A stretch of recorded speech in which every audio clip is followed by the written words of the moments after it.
চাকরি। মেয়েটা অদ্ভুত সুন্দর করে বলত, জীবন নিয়ে কিসের এত চিন্তা? এক জীবন তো ভালোবেসেই কাটিয়ে দেওয়া যায়। রাফির উপর দিয়ে এক 0 নম্বর মহাবিপৎসংকেত বয়ে যাচ্ছে। ঘটনা গুরুতর। ইরিন আর থাকবে না। এবার মনে হয় সত্যিই বিচ্ছেদ হতে চলেছে।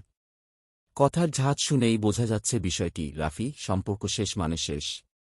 কোনো যোগাযোগ রাখবা না আর। একটার পর একটা বিয়ে আটকিয়ে যাচ্ছি। তুমি কি করছ? ঘোড়ার ডিম। রাফি চুপচাপ শুনে যাচ্ছে আর ভাবছে, ঘোড়ার ডিমের কথা। একটা চাকরির জন্য আর কত কথা শুনবে? এমনটা নয় যে সে বসে থেকে সময় নষ্ট করছে। একটার পর একটা চেষ্টা করেই যাচ্ছে। না হলে সে কি করতে পারে? এসব ভাবনার মধ্যেই ইরিন সেখান থেকে উঠে চলে যায়। আজকে আর পেছন পেছন গিয়ে আটকাতে ইচ্ছা করছে না। একই জায়গায় বসে থাকে রাফি।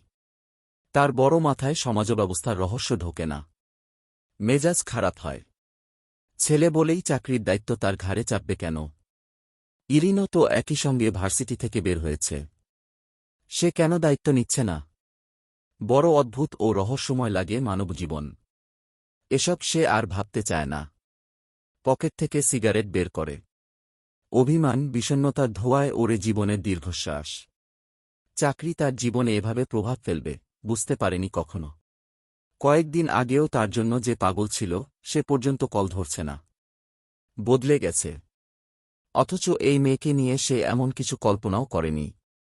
বেকারদের জীবনের যে এক নির্মম শূন্যতা, সেটা রাফি এখন পুরোপুরি টের পাচ্ছে। এই শূন্যতার ঠিক কোনো নাম দিতে পারছে না।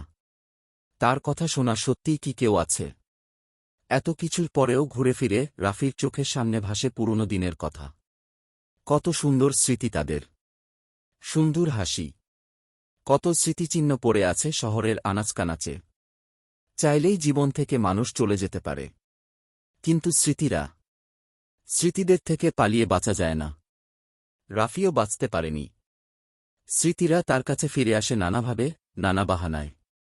চায়ের কাপে শতসহস্র স্মৃতি থেকেও সেই মুগ্ধ চাহনির দৃশ্যপট অকপটে ভেসে ওঠে মনের আয়নায়। ফেলে আসা দিনগুলো কোনোভাবেই আড়াল করতে পারে না। মেয়েটা অদ্ভুত সুন্দর করে বলত, জীবন নিয়ে কিসের এত চিন্তা? এক জীবন তো ভালোবেসেই কাটিয়ে দেওয়া যায়। রাফি নিজেকে আবার গুটিয়ে ফেলে। ব্যাপারটাকে চ্যালেঞ্জ হিসেবে নেয়। একটা চাকরির জন্যই তো এত কিছু। প্রেম না পেলেও চাকরি পেতেই হবে। রাত দিন এক করে পড়াশোনায় মনোযোগী হয় সে। একটার পর একটা চাকরির পরীক্ষা দিতে থাকে। একটা পরীক্ষা দিয়ে ফেরার পথে এক পিচ্চি বকুলের মালা নিয়ে সামনে দাঁড়ায়। খাবারের কথা বলে ফুলের মালাটা তার সামনে ধরে টাকা চায়। সেই হাতকে ফেরাতে পারেনি। টাকা দিয়ে মালাটা নেয়। বাসায় এনে টেবিলের এক কোণায় ফেলে রাখে।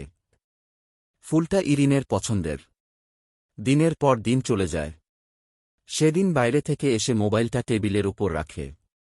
হঠাৎ ফুলের মালার দিকে চোখ যায়। এই কয়দিনে মালাটা শুকিয়ে গেছে। নাকের কাছে নিয়ে দেখে ঘ্রাণ তখনও আছে। যেন তরতাজা সুবাস। ইরিনের কথা আবার মনে পড়ে। টেবিলে মোবাইলের পাশেই মালাটা রেখে ব্যালকনিতে গিয়ে দাঁড়ায়। বাইরে বৃষ্টি শুরু হয়েছে। বাসার নিচে একটা হুড তোলা রিকশা দাঁড়িয়ে আছে। রুমের ভেতর মোবাইলটা বেজে ওঠে। সে ব্যালকনিতেই দাঁড়িয়ে থাকে। কল ধরতে ইচ্ছা করছে না। বৃষ্টি দেখতে ভালো লাগছে। একটার পর একটা কল আসতেই থাকে। শেষে বিরক্ত হয়ে মোবাইলের কাছে যায়। একটা অচেনা নম্বর। হ্যালো। বাসায় আছো? তুমি? এবার কি চাও? তোমাকে।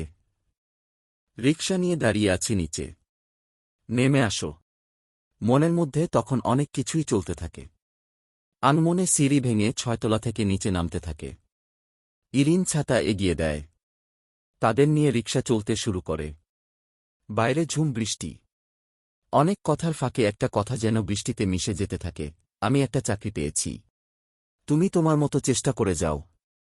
না পেলেও সমস্যা নেই। আমারটা দিয়েই চলে যাবে দুজনের।